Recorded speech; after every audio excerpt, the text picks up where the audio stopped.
Imagine walking through the corridors of what was once called Latin America's most advanced penitentiary.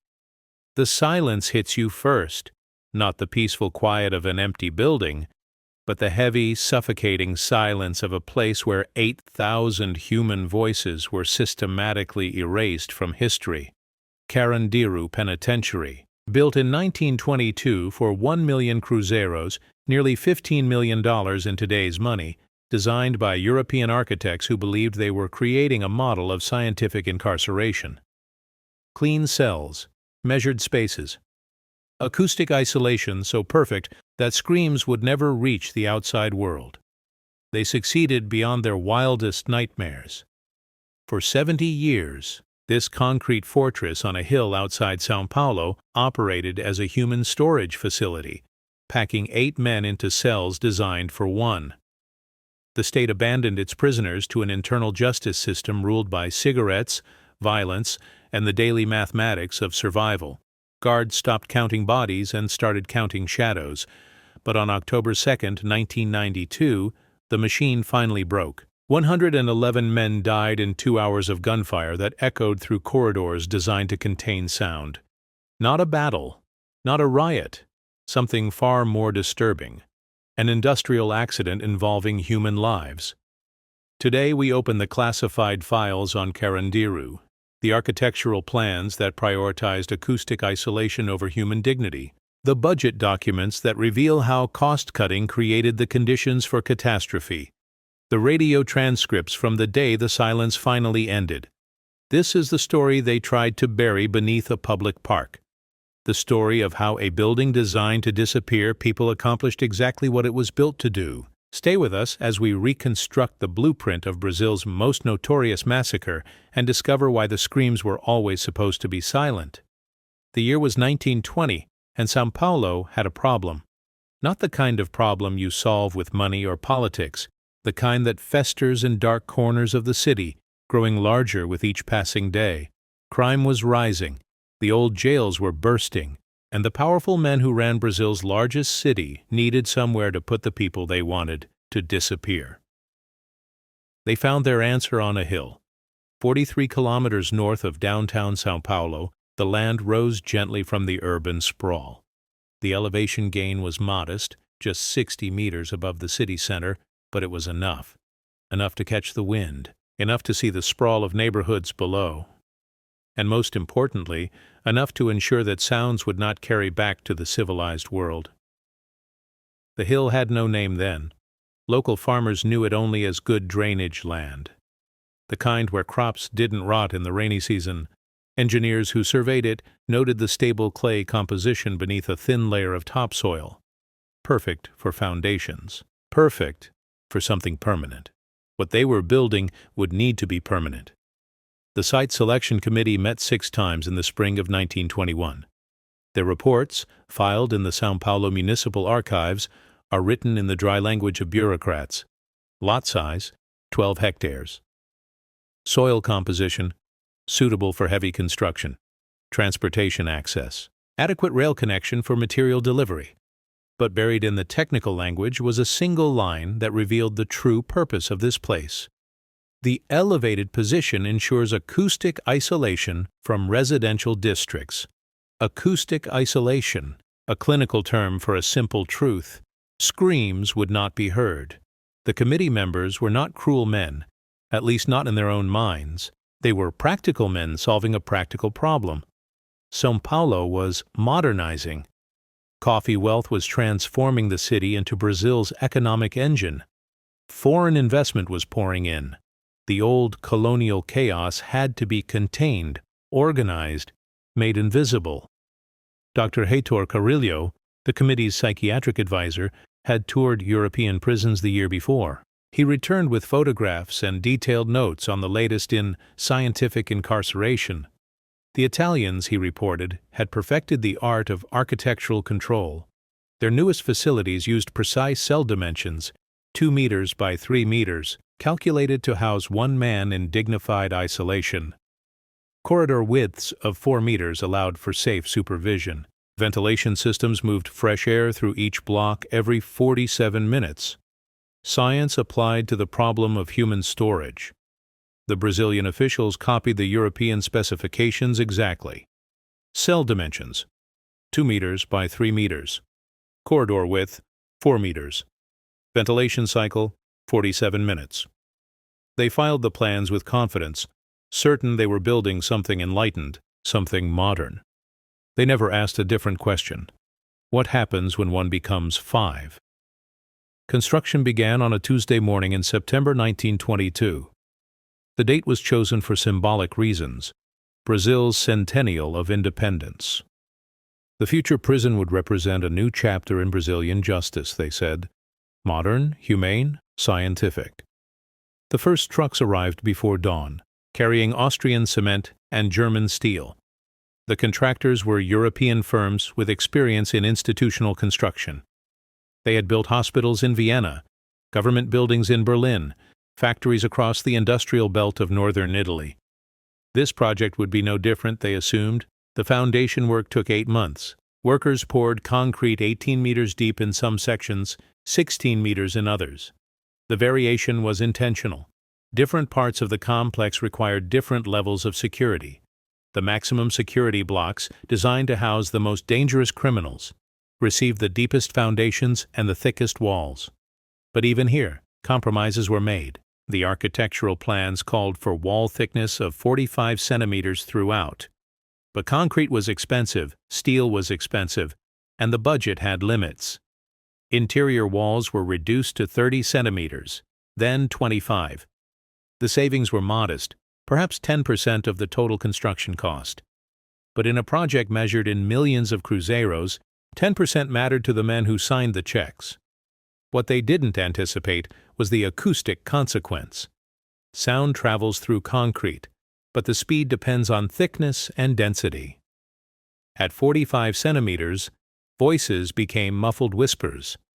At 25 centimeters, every word, every argument, every scream would pass through the walls like water through cloth. Sound would become a weapon in a place built to contain violence. The first wing opened in September 1929, 7 years after construction began. By then, the world had changed. The coffee boom had ended. The stock market had crashed. Brazil's economy was contracting, and with it, the optimistic vision that had inspired Carandiru's design. But the prison opened anyway. São Paulo's mayor delivered a speech praising the facility as Latin America's most advanced penitentiary.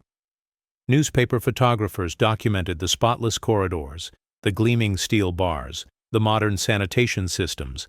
The images suggested order, progress, control. The first inmates arrived the following week. 57 men, carefully selected for their nonviolent crimes.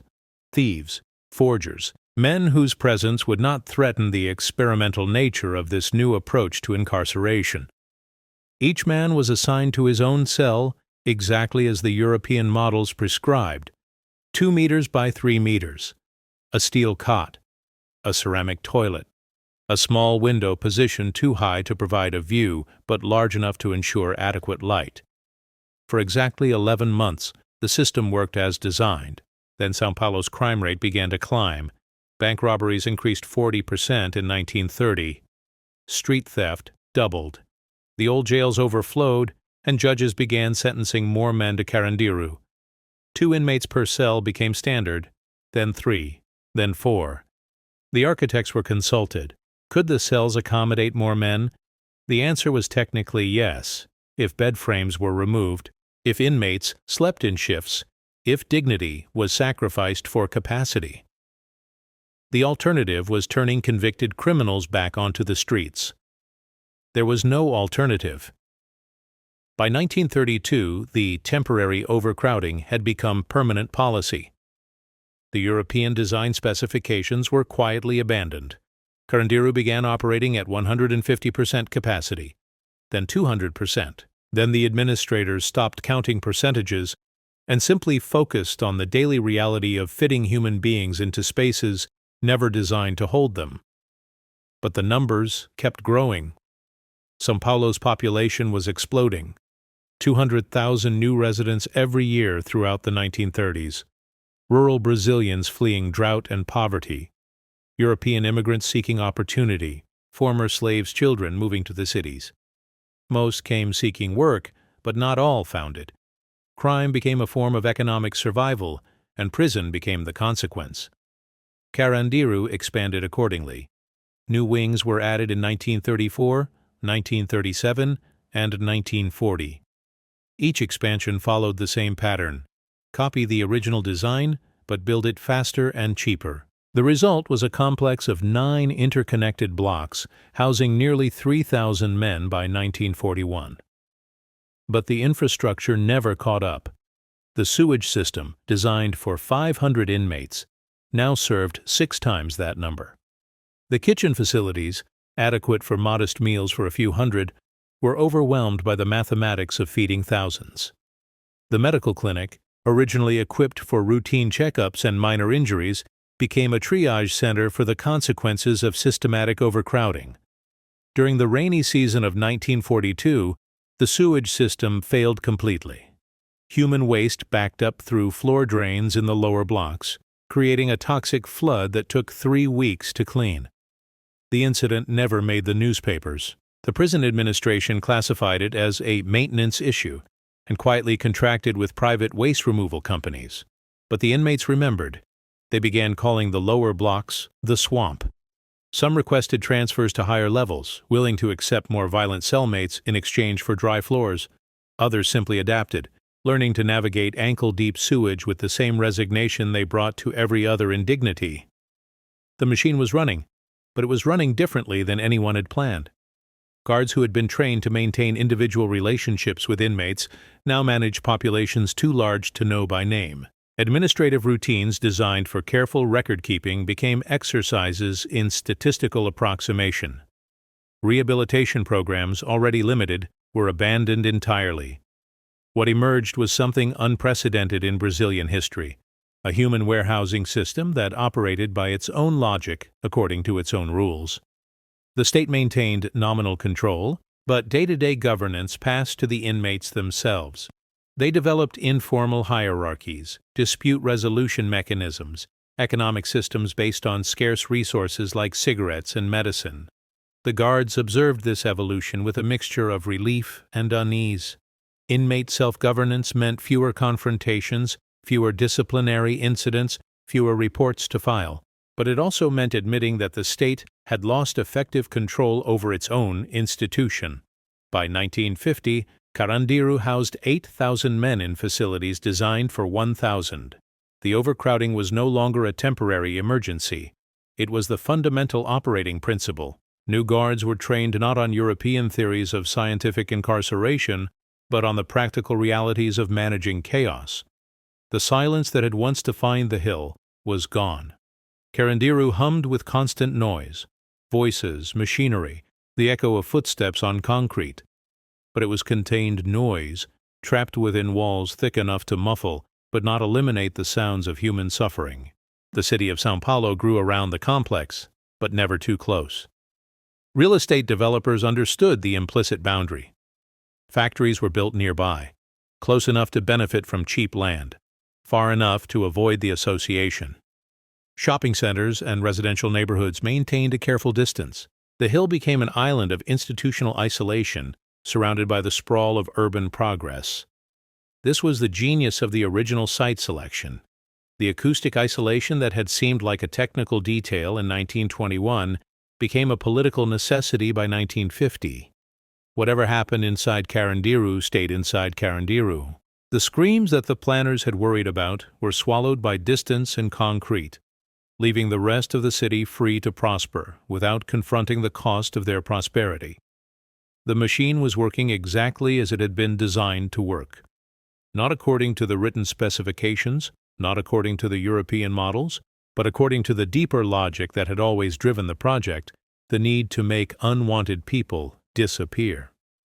The day began at 4:30 in the morning, every morning, with the sound of steel hitting steel, keys against bars, batons against cell doors. The wake-up call echoed through 9 blocks of concrete and steel, reaching 8,000 men crammed into spaces designed for 1,000. The morning count was the first lie of the day. Guard Sergeant Antonio Silva had been conducting counts at Carandiru for 12 years. He knew the routine by heart. Start at Block 1, move methodically through each wing, record the numbers on carbon paper forms, report to the administrative office by 6:15. The forms required precise tallies. How many inmates present? How many in medical? How many transferred overnight? But Silva never actually saw most of the men he counted. The cells were designed for visibility. European prison architects had insisted on this principle. Guards must be able to observe inmates without entering their space. The cell doors featured small windows, each one positioned at eye level for a standing officer. The system worked perfectly when each cell held 1 man. When cells held 8 men, the mathematics changed. Bodies blocked the view. Men sleeping in shifts meant constant movement. Sick inmates lying on the floor disappeared entirely from the guard's line of sight. Silva learned to count shadows, estimate movements, trust the voices that answered when he called for attention. Present, came the response from cell 47. But Silva had no way to know if the voice belonged to João Santos, the man officially assigned to that space, or to any of the 7 other men who might be sleeping there. Or if Santos had been stabbed during the night and replaced by someone whose name would never appear on any official record. The count was a ritual, not an accounting. Silva understood this. His supervisors understood this. The system functioned on the assumption that close enough was good enough, that precision was less important than maintaining the appearance of control. By 7 in the morning, the count was complete and breakfast began. 8,000 men, 3 kitchen workers, 1 serving window per block. The mathematics were impossible, but somehow the system functioned. The breakfast was rice. Always rice. Sometimes with beans that had been cooked the night before and reheated until they achieved the consistency of paste. Sometimes with small pieces of meat that might once have been chicken or pork, but were now unidentifiable protein mixed into a gray stew. Each inmate received approximately 400 calories at breakfast. By international standards, this was barely sufficient for a sedentary adult. For men engaged in prison labor, construction work, or simply the physical stress of existing in permanent overcrowding, it was starvation by degrees. But the inmates supplemented the official rations through an economy that operated parallel to the state system. Cigarettes were currency. Medicine was wealth. Access to the single television set in each block was privilege that could be bought, sold, or taken by force. Carlos Mendoza had been at Carandiru for 3 years when he learned the rules of the real economy. Officially, he was serving time for armed robbery. Unofficially, he had become a broker in the trade that kept the complex functioning. Mendoza's cell was designed for 1 man but housed 7. He slept on the floor near the toilet because he was the newest arrival, and floor space near the toilet was the least desirable real estate in the 6 square meters they shared. But Mendoza had a skill that made him valuable. He could read. Most of the inmates were functionally illiterate. They could sign their names, recognize basic words, but reading official documents was beyond them. Legal papers, medical forms, letters from family. These required translation from the educated to the desperate. Mendoza provided that service in exchange for extra food, better sleeping positions, and protection from the violence that erupted without warning in spaces where men had nothing to lose. The violence was systematic, but it was also carefully controlled. This was perhaps the most remarkable aspect of Carandiru's internal society, the development of informal courts that regulated dispute resolution with more consistency than the official Brazilian justice system. When Pedro Oliveira accused another inmate of stealing his medicine, the case was not reported to the guards. Instead, it was brought before a council of senior inmates who had earned respect through years of survival. They heard testimony, examined evidence, and rendered judgment. Oliveira was lying. The medicine had not been stolen. He had traded it for cigarettes, and then tried to claim theft when he needed the medication again. The punishment was swift and precise. Oliveira would receive no cigarette rations for 2 weeks, and his sleeping space would be moved to the most undesirable location in his cell. No guards were involved, no official reports were filed, Justice was administered by men who understood that maintaining internal order was the only thing standing between overcrowded coexistence and murderous chaos. This informal system handled hundreds of disputes every month. Theft, debt, personal conflicts, territorial disagreements, all were resolved through mechanisms that had evolved without any connection to Brazilian law or constitutional rights. The inmates had created their own legal system because the official system had abandoned them. The guards observed this parallel governance with a mixture of relief and unease. Officer João Ferreira had worked at Carandiru since 1968. He remembered when the prison housed 4,000 men and maintaining order required constant vigilance. By 1985, the population had doubled, but violent incidents had actually decreased. The reason was simple. The inmates were policing themselves. Ferreira's daily routine involved walking the corridors, checking locks, ensuring that the physical infrastructure remained secure. He rarely entered cells, rarely intervened in disputes, rarely made arrests. His job had evolved from law enforcement to architectural maintenance. This suited Ferreira perfectly. He was 57 years old, 23 years from retirement, and had no interest in the kind of confrontations that had defined his early years at the prison. The informal inmate justice system meant fewer reports to file, fewer injuries to document, fewer explanations to provide to supervisors who preferred problems that stayed invisible. But the system had its own logic, its own violence, its own forms of justice that bore no resemblance to anything written in Brazilian law. When serious violations occurred, rape, murder, theft of substantial amounts, the inmate courts imposed punishments that made official prison discipline seem gentle by comparison. Exile to the most dangerous blocks. Withdrawal of protection from predatory inmates. Sometimes, simply disappearance in the middle of the night with no questions asked and no investigations conducted. The guards knew this was happening. The administrators knew this was happening. The state officials who toured the facility every few months knew this was happening, but acknowledging it would have required admitting that they had lost control of their own institution. Better to maintain the fiction that Carandiru was functioning according to official protocols. The fiction became increasingly difficult to maintain as the physical infrastructure deteriorated under the pressure of systematic overuse. Pipes designed to handle the waste of 500 men were being used by thousands. Electrical systems installed for basic lighting were overloaded by improvised appliances and unauthorized modifications. The concrete structure itself was showing signs of stress. Cracks in load-bearing walls, settlement in foundations, erosion of mortar between blocks. During the winter of 1987, a section of exterior wall collapsed during a rainstorm. No one was injured, but the incident revealed the extent to which the building had been compromised by decades of overuse. Engineers were called in to assess the damage. Their report, filed with the State Corrections Department, recommended immediate population reduction and infrastructure repair. The recommendations were ignored. The wall was patched with quick-setting concrete, and life continued as before. By 1990, Carandiru had evolved into something unprecedented in the history of incarceration, a semi-autonomous city-state governed by informal laws and maintained through systematic neglect.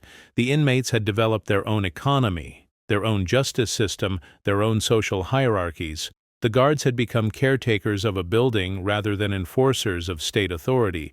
The silence that had originally been designed into the complex, the acoustic isolation that would prevent screams from reaching the outside world, had become something different.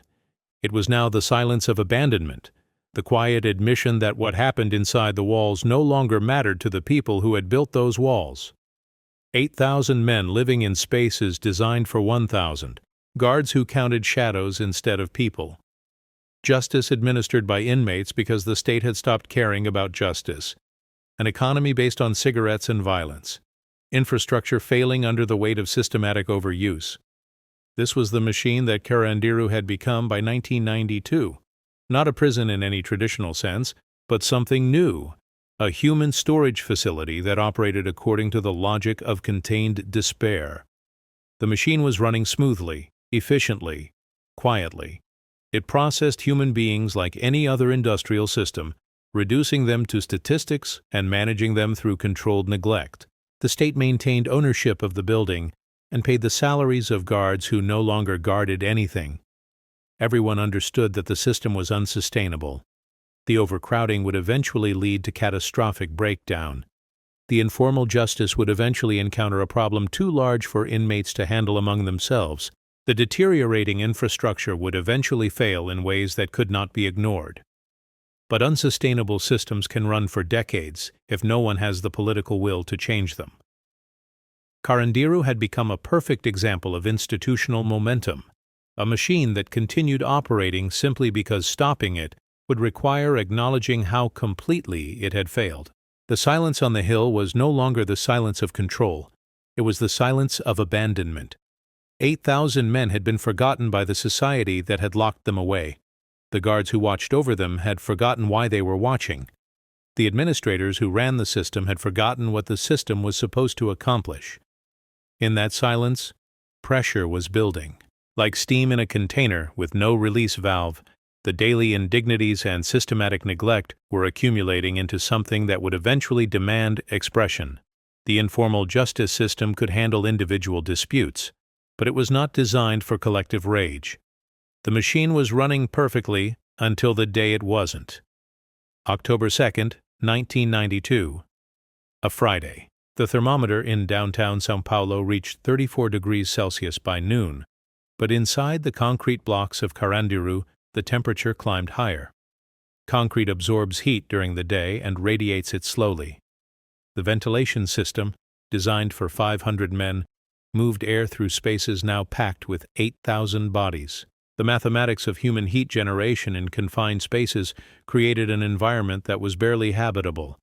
In Block 9, the most overcrowded section of the complex, the temperature reached 41 degrees. 8 men sharing a cell designed for one. No windows that opened, no air conditioning, no relief from the accumulated heat of too many people breathing in too small a space.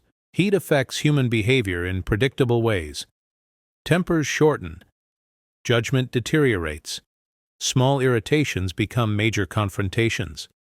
Prison administrators around the world know this basic truth about institutional management.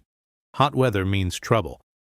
But Carandiru had no protocols for heat management, no procedures for reducing tensions during dangerous weather conditions.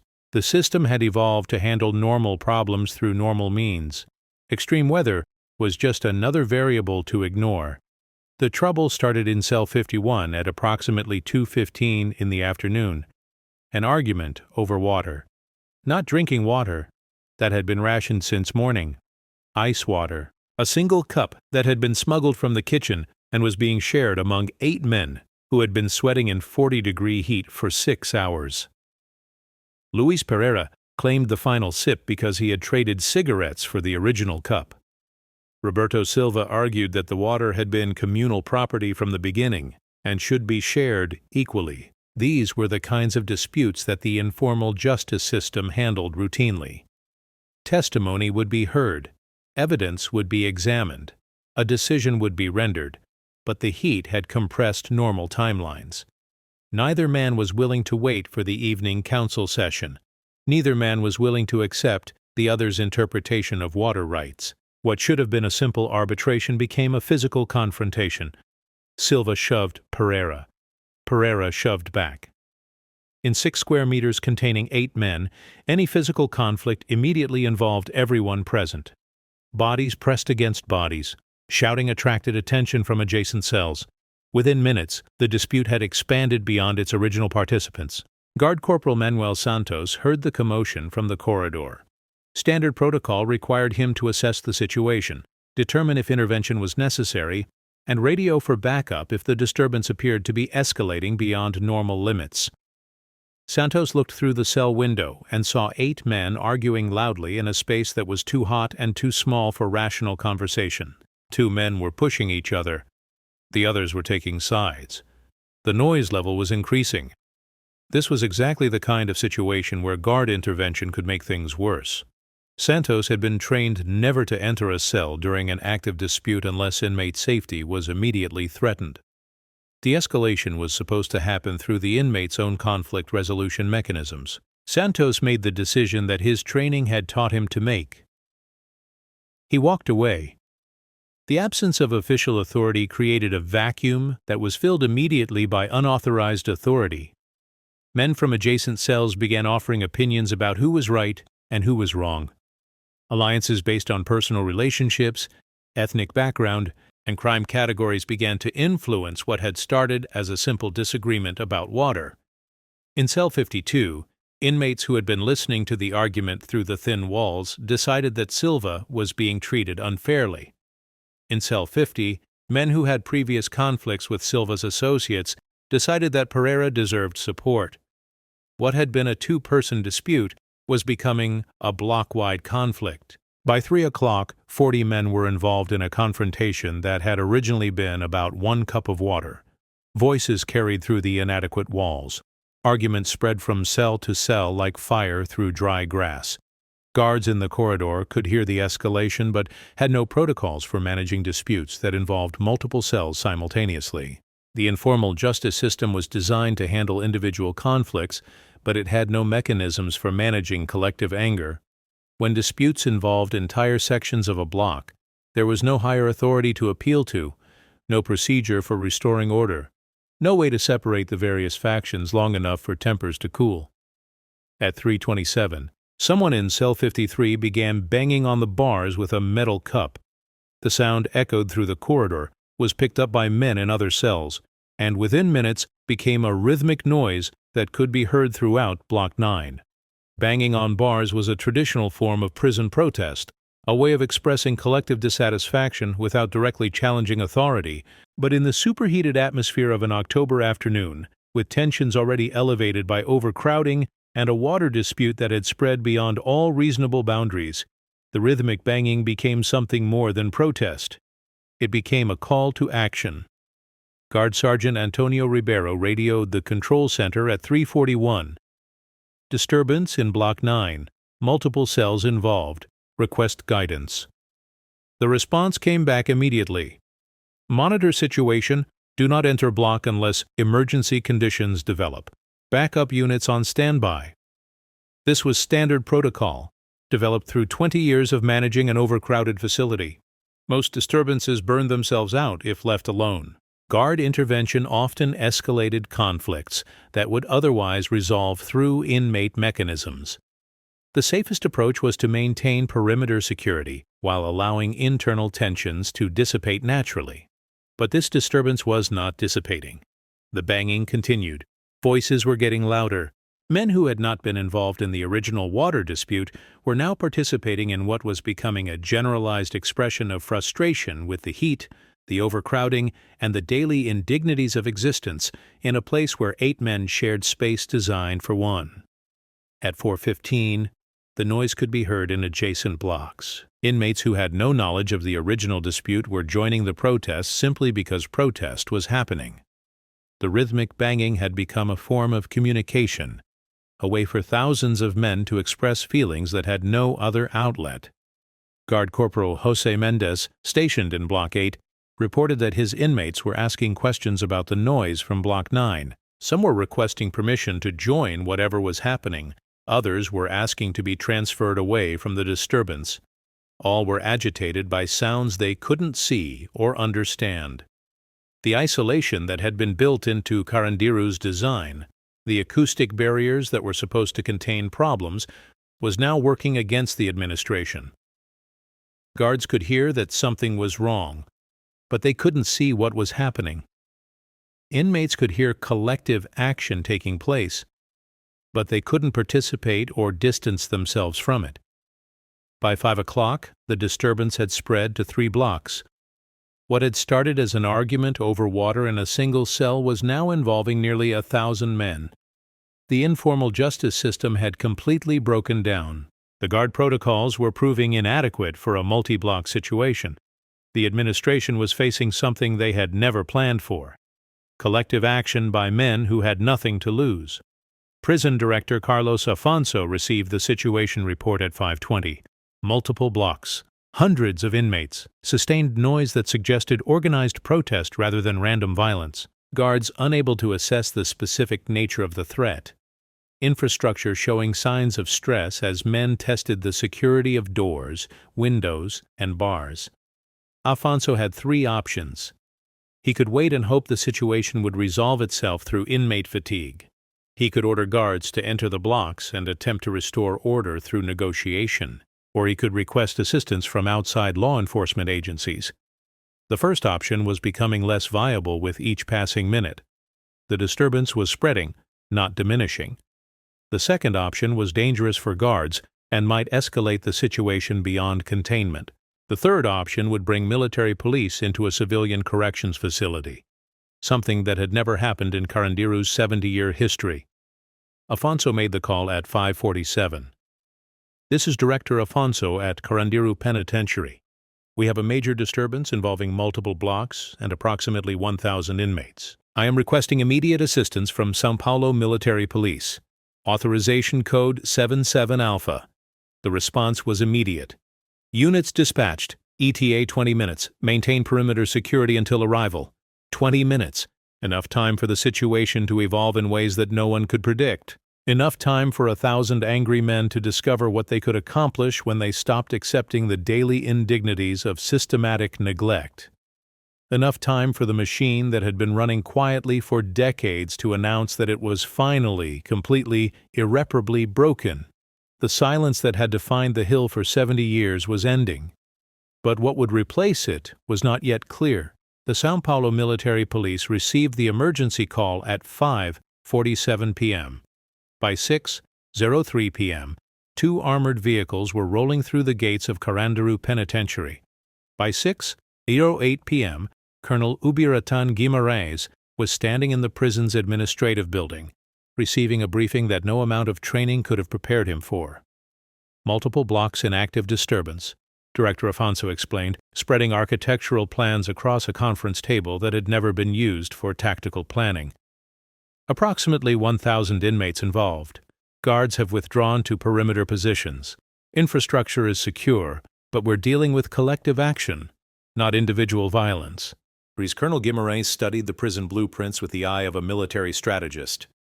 He had commanded units in urban combat situations, anti-terrorism operations, high-risk arrests involving armed suspects.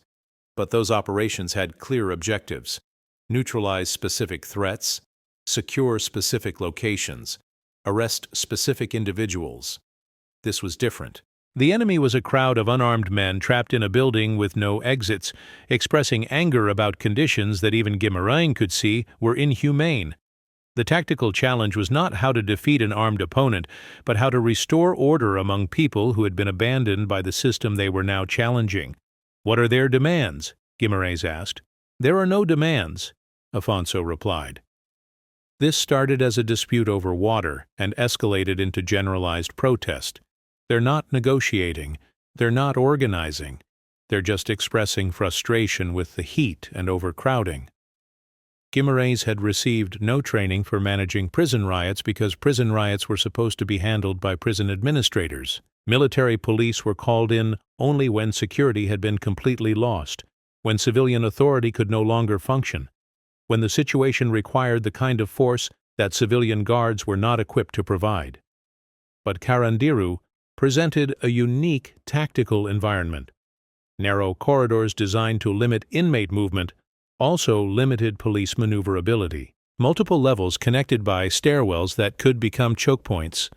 Concrete walls that would amplify gunfire and make communication impossible. Overcrowded cells where innocent inmates could not be separated from those actively participating in the disturbance. The blueprints showed a complex designed for containment, not for tactical operations. Every architectural feature that made Carandiru effective as a prison made it dangerous as a battlefield. "How many of your men are on site?" Guimarães asked his lieutenant. 47 officers, standard riot control equipment, tear gas, batons, shields. We have authorization to carry firearms for officer protection. 47 officers to restore order among 1,000 inmates in a building designed to prevent escape.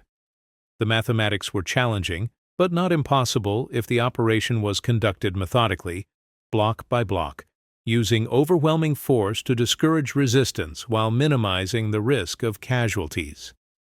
At 6:24 p.m., Colonel Guimarães made the decision that would define the next 2 hours of Brazilian history.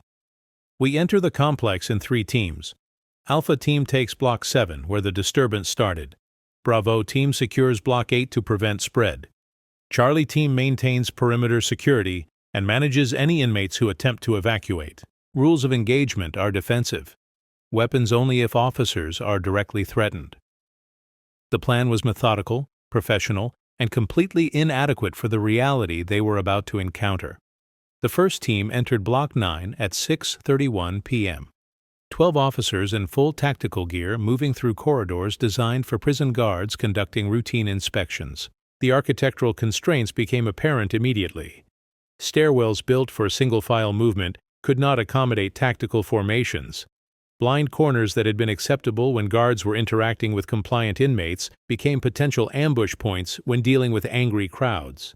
Sergeant Paulo Andrade led the first team up the stairwell to the second level of Block 9. The noise, voices, banging, shouting echoed off concrete walls and made communication impossible. Hand signals became the only way to coordinate movement, but hand signals required visibility, and the narrow corridors with poor lighting meant that officers quickly lost visual contact with each other. At 6:39 p.m., the first team reached the second-level corridor. 43 cells, each one designed for single occupancy, each one now containing 6 to 8 men who had been agitated by hours of heat, overcrowding, and collective protest. The officers could see faces pressed against cell windows, hands gripping bars, mouths moving in shouts that were lost in the general cacophony. The tactical problem was immediately obvious. There was no way to distinguish between inmates who were actively participating in the disturbance and those who were simply trapped in cells with participants. There was no way to extract specific individuals without opening cells and potentially releasing everyone. There was no way to communicate with inmates to negotiate a peaceful resolution. The officers had entered a human storage facility and discovered that humans, when stored improperly, become unpredictable. Sergeant Andrade radioed Colonel Guimarães. Alpha Team in position, heavy resistance, unable to identify specific targets, requesting additional instructions. The response was delayed by radio interference caused by the concrete structure. When it finally came through, it was fragmentary. Maintain position. Assess threat level. Minimize casualties. In urban combat training, officers learn to operate in environments where radio communication is compromised. They rely on predetermined protocols, clear objectives, and the assumption that civilians will seek safety when violence begins.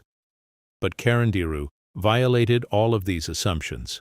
The protocols were written for dealing with armed criminals, not unarmed protesters. The objectives were unclear. Restore order, but how? The civilians could not seek safety because they were locked in cells with no escape routes. At 6:47 p.m., something was thrown from cell 31. Sergeant Andrade could not identify the object. It might have been a cup, a piece of concrete, a homemade weapon. In the dim corridor lighting, with adrenaline affecting perception and judgment, any projectile looked like a potential threat. The first gunshot occurred at 6:48 p.m. The sound was deafening in the confined space. Concrete walls amplified the gunfire and reflected it back in waves of echo that made it impossible to determine where shots were coming from or how many were being fired.